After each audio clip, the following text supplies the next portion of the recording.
Olha só, você entendeu o que eu disse? Você pode ter a mesma vida que o apóstolo Paulo teve, porque o mesmo Espírito que estava dentro dele está dentro de você. A mesma ousadia que existia dentro do apóstolo Paulo, ela existe dentro de você. O mesmo poder que saía da boca dele quando ele pregava, pode sair da sua boca. Você precisa crer nisso. Você precisa entender que Deus te chamou para viver essa vida. E olha só o que ele escreve aqui: porquanto para mim o viver é Cristo, e o morrer, vamos falar de novo? O meu viver é, e o meu morrer é. Olha só, alguém que chegou nesse ápice da vida de entender de que todos os seus dias são para o Senhor, e que se ele morrer, vai estar melhor do que está vivendo, ele vai estar no lucro. Irmãos, quando essa revelação entrar no nosso coração, o medo não vai ter mais poder sobre você. Imaginar que você está doente, não vai estar, mas vamos imaginar, repreendo, mas vamos imaginar. Pode dar uma glória a Deus? E aí você está lá na cama do hospital, entre a vida e a morte, e aí os irmãos orando por você, declarando a cura, e você crê, não, o Senhor pode me curar, mas se eu morrer, eu estarei nu. Não, irmão, vocês não entenderam. Estou aqui no leito do hospital, os irmãos estão orando por mim, crendo na cura, mas se eu morrer, eu estarei no. Por quê? Porque eu estarei com o Senhor. Então entenda uma coisa: a nossa vida é para viver a vida do Senhor. Eu gosto de uma frase que diz assim: se ele morreu por mim, então eu viverei por ele. Você entende o quanto isso é poderoso? Sabe, esse aqui é o ápice de revelação da vida do cristão. Entender que todos os seus dias são para o Senhor, e o dia que ele morrer, ele vai estar melhor do que quando estava em vida. Eu estava vendo uma história esses dias, falando sobre aquela época do Coliseu, onde os crentes eram mortos. E conta essa história de que a família estava esperando ali os leões para serem devorados. E os caras perguntando: ei, vai negar? Vai negar ou não vai negar? Não vamos negar. E aí os filhos pedindo para o pai: pai, nega. Já pensou você nessa situação? Você esperando os leões para devorar você, os seus filhos pedindo para você negar. E aí você olha para eles e fala assim: filho, nós não vamos negar. Em instantes, as portas do céu estarão abertas para nos receber. O que é isso, irmãos? É alguém que entendeu que a nossa vida diária é viver a vida de Cristo, e de que a hora que a morte chegar para nós, nós estaremos no lucro. Esses dias eu mandei para minha irmã um velório de crente. Como que é o velório de crente? Não tinha ninguém chorando. Os irmãos estavam cantando corinho de fogo, agradecendo a Deus pela vida do irmão. O que é isso? É o ápice de alguém que entendeu que essa vida é passageira e de que o nosso lucro está na eternidade. Mas se a bússola do nosso coração apontar para que o lucro da vida está nessa vida, nós não viveremos a vida de Cristo. A bússola do seu coração, que é o que aponta para onde você deve viver, deve estar apontado para a vida de Deus. Querer desfrutar do Senhor, participar da glória de Deus. Você pode dar uma glória a Deus por isso? Então, viver com Cristo é deixar com que todos os seus dias possam ser contemplados por essa graça. É lá no seu emprego, seu patrão chamar você um dia no RH e falar assim: eu não sei o que está acontecendo, mas eu olho para você e eu vejo uma luz diferente, e eu decidi te promover. Você pode dar uma glória a Deus por isso? Mas também vou falar o outro lado. Às vezes ele vai te chamar no RH, vai te mandar embora. E aí, em vez de chorar, você vai falar assim: a porta que o homem fecha, Deus abre uma muito maior. O que é isso, irmãos? É deixar que a vida de Deus invada os seus dias. Não, você não entendeu. É deixar que a vida de Deus invada os seus dias. Eu vou falar e você dá glória a Deus, tá? Minha vida está ótima. Minha vida está ruim. Você entendeu? É assim que você tem que viver. Viver para Cristo. Viver para que tudo que aconteça com você seja para glorificar ao Senhor. Irmão, você precisa entender de que quando coisas ruins acontecem com você, Deus está preparando coisas superiores na frente. Quando você... Quem gosta de assistir filme aqui? Quem gosta de repetir filme? Você já assistiu, depois você assiste de novo. A primeira vez que você assiste, você fica como? Apreensivo, não fica? No final, o mocinho sempre vence, mas você sempre fica, meu Deus, e agora? Como é que vai ser? Será que ele vai conseguir fugir daí? Você sabe que vai, mas você fica apreensivo. Quando você assiste a segunda vez, você já fica mais em paz. Sabe que ele vai conseguir. Deus já escreveu a sua história. Ele sabe o final. Você tem que olhar para ele e confiar que ele preparou o final. Para você, é a primeira vez que você está vendo o filme, mas Deus já viu o final. E no final, o apóstolo João vai dizer que não haverá mais lágrima, nem dor, nem sofrimento, nem morte, porque todas essas coisas já foram passadas. Então, se eu olho para esse texto e olho para a minha vida, eu não tenho que ficar com aquilo que eu estou vendo, eu tenho que ficar com o que a palavra de Deus diz, e ela diz, já deu certo. Eu gostei desse retorno aqui, é bom, hein, velho? Grita, você grita e a voz vai junto, glória a Deus. Vai comprar um desse, amém? Na sua igreja também, amém? Na sua também, amém? Amém? Você crê nisso? Por quê? Porque Deus tem boas coisas para nós.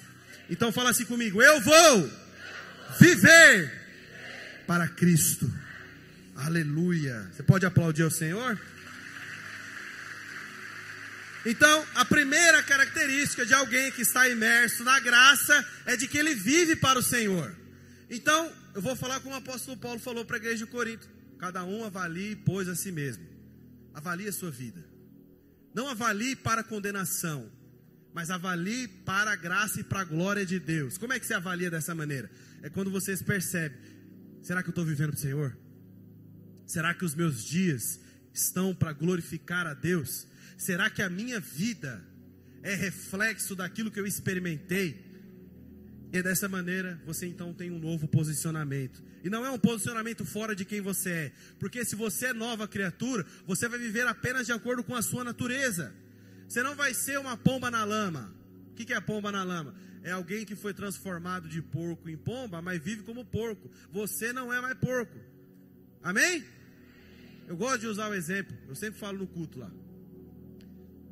Imagina eu com a camiseta PP. Imaginou, Marcelinho? Imagina eu com a sua camisa, Marcelinho, PP. E eu tô com ela aqui em cima. Vocês vão fazer o quê? Rir. Vocês vão rir de mim. Por que vocês vão rir? Porque eu estou querendo vestir algo que não cabe mais em mim. Eu tenho uma natureza celestial, mas estou vivendo como mundano. O que acontece? Eu passo vergonha. Você não é mais desse mundo. Você não precisa mais vestir a vida como esse mundo veste. Você pode se vestir da glória de Deus. Irmãos, alguém vestido da glória de Deus, ele exala o bom perfume, ele muda o ambiente. A vida dele, aí ele não vai nem precisar falar, a vida dele vai ser um testemunho. Eles vão olhar para você e falar assim: mas o que acontece com você? Tudo que você põe dá certo. Tudo que você se propõe a fazer acontece. Por quê? É alguém que vive a vida de Deus. Amém? Segundo ponto que eu quero dizer sobre alguém que está imerso na graça: é alguém resiliente. Pode dar glória a Deus? Sabe o que significa alguém resiliente? Olha só o que o dicionário diz. A Bíblia não, o dicionário diz sobre resiliência. É a propriedade que alguns corpos apresentam de retomar a forma original após terem sido submetidos a uma deformação elástica. Capacidade de se recobrar facilmente ou se adaptar à má sorte ou às mudanças. E olha o que a Bíblia diz em 2 Coríntios 12:10. Pelo que sinto prazer nas fraquezas, nas injúrias, nas necessidades, nas perseguições, nas angústias, por amor de Cristo, porque quando sou fraco, então eu sou forte. Você entendeu o que eu li aqui? Eu vou ler de novo, eu acho que você não ouviu. Pelo que sinto, projeta aqui, repete, 2 Coríntios 12:10. pelo que sinto prazer nas fraquezas. Irmãos, vamos aqui ser sincero. Você sente prazer em coisa boa. Você sente prazer quando a conta está cheia. Você sente prazer quando você vai num restaurante e pede sem se preocupar com o valor da conta. Nem um glória a Deus. Você sente prazer quando você vai comprar o carro e você não escolhe pelo valor. Alguém aqui? Não, irmão, vocês estão com pouca fé. Vou falar de novo. Comprar um carro sem se preocupar com o valor. Talvez você não deu esse glória a Deus, você nem sabe nem o que é isso. Eu não estou falando que você vai financiar. Estou falando ir comprar sem se preocupar com o preço. Aí você sente prazer. Mas aqui o apóstolo Paulo está dizendo que ele sente prazer em outras coisas. Ele está dizendo que ele sente prazer nas fraquezas. É no pior dia, o pior dia da sua vida, à meia-noite, na escuridão, na perseguição, dentro da cadeia, algemado, depois de ter tomado uma surra, todo mundo estaria triste, mas o apóstolo Paulo sente prazer. Ele não sente prazer porque é masoquista, gosta de apanhar, não é por isso que ele sente prazer. Ele sente prazer porque ele sabe que qualquer coisa que se levante contra ele é uma maneira que Deus usa em seu favor para transformá-lo segundo a imagem de Cristo. E por que ele consegue ter essa compreensão? Porque para ele morrer é lucro e ele vai estar na glória. E quanto mais ele for transformado agora, mais ele vai conseguir reinar na glória. Você entendeu o que eu falei? Ele pegou tudo de ruim que acontecia contra ele nessa vida e transformou esse poder, essa pressão em glória, porque é transformação. Nós falamos no seminário, cadê os seminaristas aqui? Alguns restam ainda, entre nós, entre mortos e feridos, entre os que abandonaram e os que foram abandonados, estão aqui, amém, irmãos? E ano que vem tem uma turma nova, amém? Cadê os irmãos do ano que vem aqui? Ixi, não estão querendo se manifestar, vou perguntar de novo, cadê os irmãos do ano que vem aqui? Aleluia! E aí tem uma frase que eu sempre falo no seminário. A frase é assim, ó: morre logo. Né? Morre logo. Vou falar de novo. Morre logo. Quem aqui já teve a oportunidade de ver um porco morrendo? Como é que é o porco morrendo? Ele grita, ele briga, ele xinga, falta falar palavrão. Ele não quer morrer. Ele não quer morrer. Ele faz de tudo para escapar. Mas a Bíblia diz que Cristo foi levado como um cordeiro mudo para a morte. O que é a morte? É quando você para de viver a sua vida e vive a vida de Cristo. E quanto mais você decidir morrer rápido, menos você vai sofrer. E o que é morrer? Morrer é quando alguém te apunhala pelas costas e você perdoa. Ah não, ninguém dá um glória a Deus. É quando alguém te empunhala pelas costas e você perdoa. É quando alguém fala mal de você e você serve. É quando alguém levanta uma mentira ao seu respeito e você não desiste. Por quê, irmãos? Porque você encontrou prazer nas fraquezas. Ah, irmão, você não está entendendo isso aqui.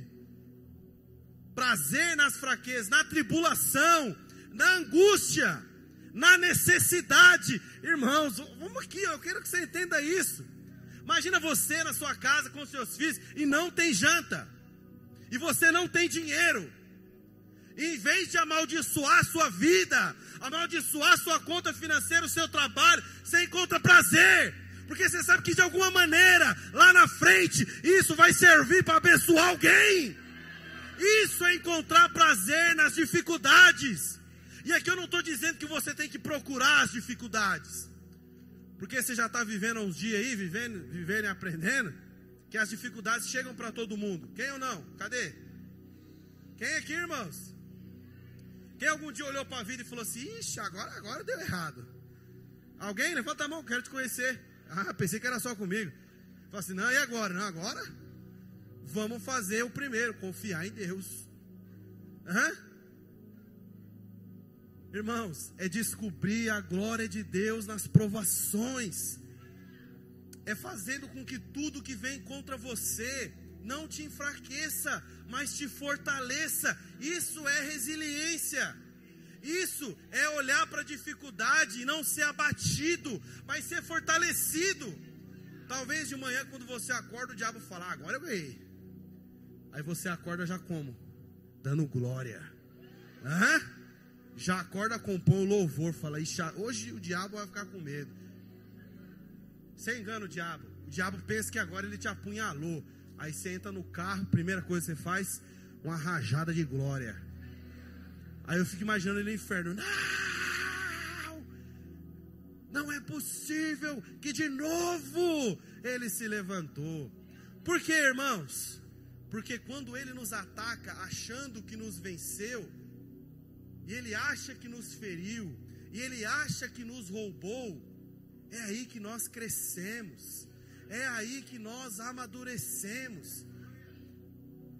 O Davi tem 11 anos, e eu não sei se você já parou para analisar essa geração de 2002 para cá, essa geração que nasceu na era tecnológica.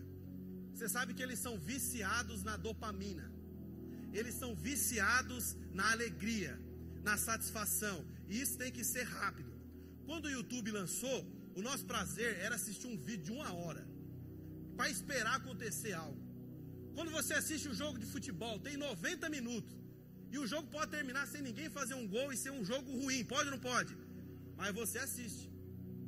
A mãe, cadê o Joe? A mãe do Joe assiste todos os jogos, Série B, Série C, Várzea. É gente que está acostumada a esperar para que as coisas fiquem boas. Mas essa geração que nasceu de 2002 para cá, os vídeos deles duram 15 segundos. Sabe o que é isso? Dopamina, alegria, rápido. É uma geração que nasceu sem o poder de esperar. Mas você sabe que esperar é você pegar as dificuldades do tempo contra você e você ser transformado por elas. Eu tive um prazer uma vez de conversar com uma pessoa de 90 anos. Eu perguntei para ela: o que você aprendeu com a vida? Ela falou: eu aprendi que a gente aprende a viver no final, mas aí não dá mais para viver. O Leozinho postou uma frase esse dia, eu gostei também: a juventude é boa, o problema é que é dada aos jovens. Por quê, irmãos? Porque não sabem desfrutar, não sabem esperar, não sabem transformar a angústia, a fraqueza, a tribulação em benefício, não sabem esperar o dia que as coisas que estão más vão ficar boas. Porque você pode ter certeza, pode estar ruim hoje, mas daqui a pouco vai estar melhor. Não foi assim na sua vida? Não teve dia que você pensou que ia morrer e no outro dia que você queria viver para sempre? Não teve dia que você pediu a morte? Teve um dia que você falou assim: não quero mais morrer, minha vida está boa? Porque a vida é assim, a vida é cíclica, nós vamos passando por ciclos. Por isso que você tem que aprender a ser alguém resiliente, alguém que se reinventa. Como o apóstolo Paulo disse, que ele pode viver tudo no Senhor, porque ele pode todas as coisas em Deus. Quando ele diz que pode todas as coisas, o que ele está falando? Eu posso ser pobre, vou estar com o Senhor. Eu posso ser rico, vou estar com o Senhor. Vou estar com a geladeira cheia, glória a Deus. A geladeira vazia, glória a Deus também. Eu sei usar tudo que acontece na minha vida em benefício da minha transformação, porque o meu viver é para Cristo. Alguém pode dizer um glória a Deus aqui? E o último ponto que eu queria falar, queria até pedir para o louvor, pudesse subir uma guitarra, um teclado, cadê o teclado? Último ponto que eu gostaria de falar com você, então só relembrando: primeiro é viver Cristo, amém? O segundo, alguém que está imerso na graça, é resiliente, amém? E o terceiro, alguém que está imerso na graça trabalha muito mais que os outros. Eu vou falar de novo.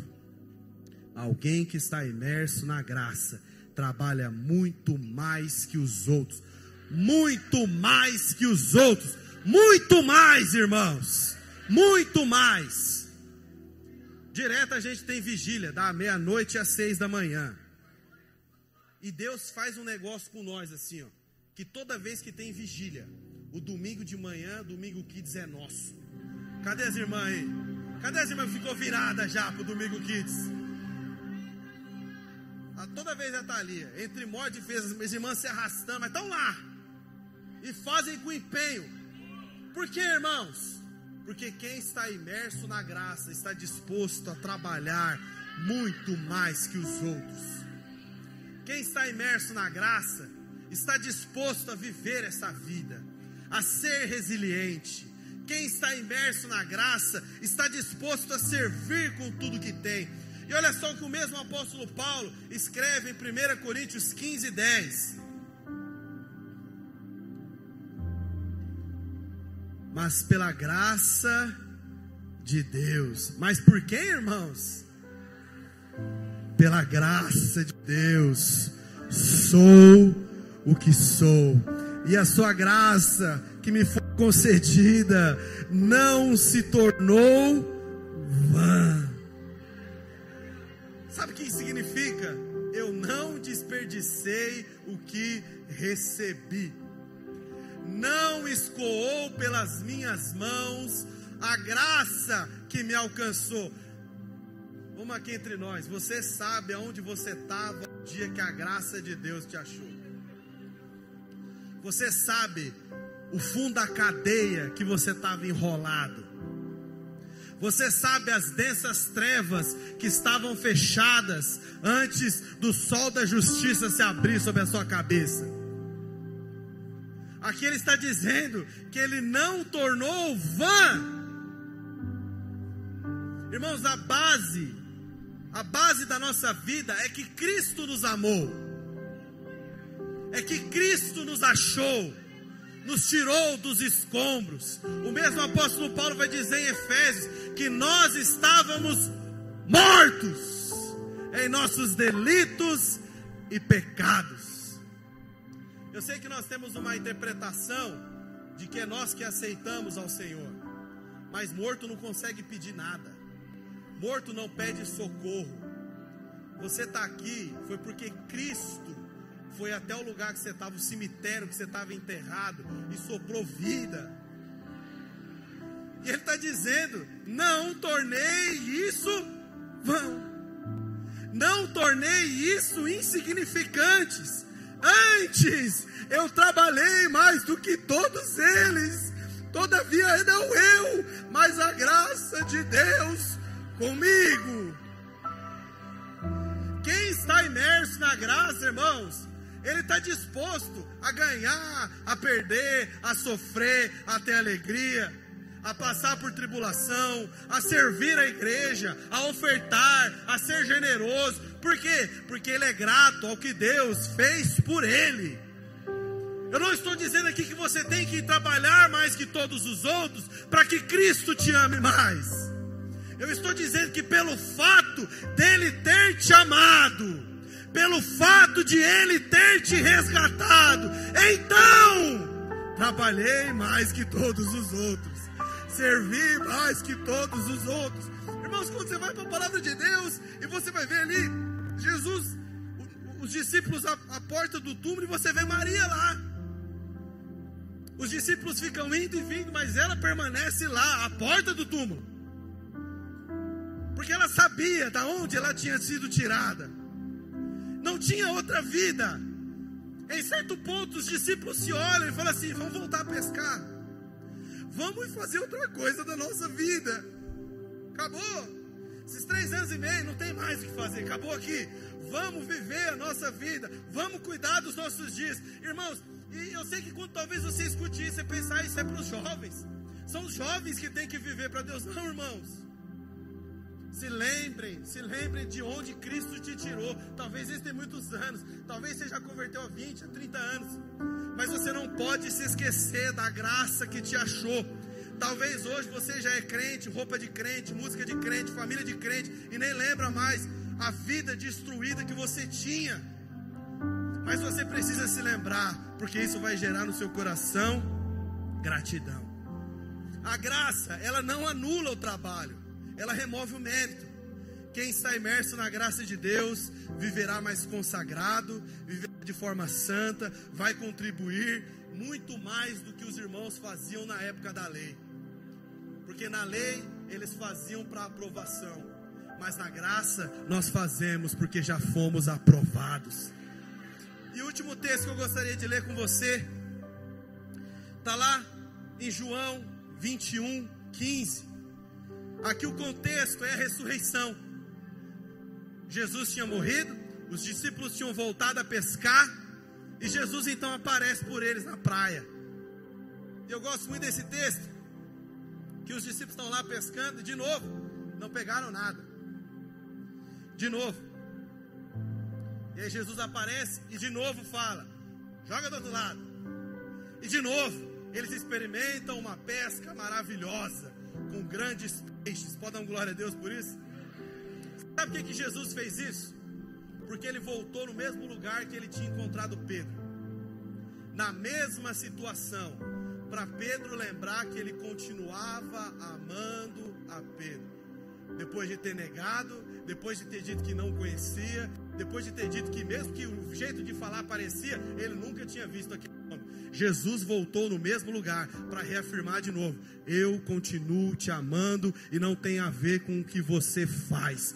Eu te escolhi. E aí ele chama, vocês têm comida aí? Traz uns peixes. Mas quando eles chegam na praia, já tem lá o Macfish, pão, peixe e a brasa, esperando os discípulos. Eles se assentam. E aí Jesus, aqui descrito por João, Jesus disse assim, depois de terem comido, perguntou Jesus a Simão: Pedro, Simão, filho de João, você me ama mais do que os outros? Vou lembrar aqui para você, a base da nossa vida é o quanto nós fomos amados, mas o resultado do quanto fomos amados é o quanto nós vamos amar.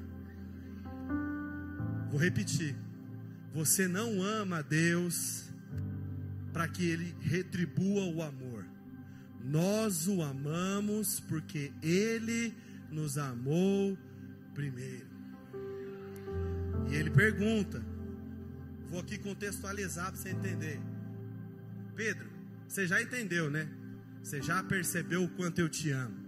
Você negou, você disse que não me conhecia, você me deixou na mão dos soldados, mas eu continuo te amando.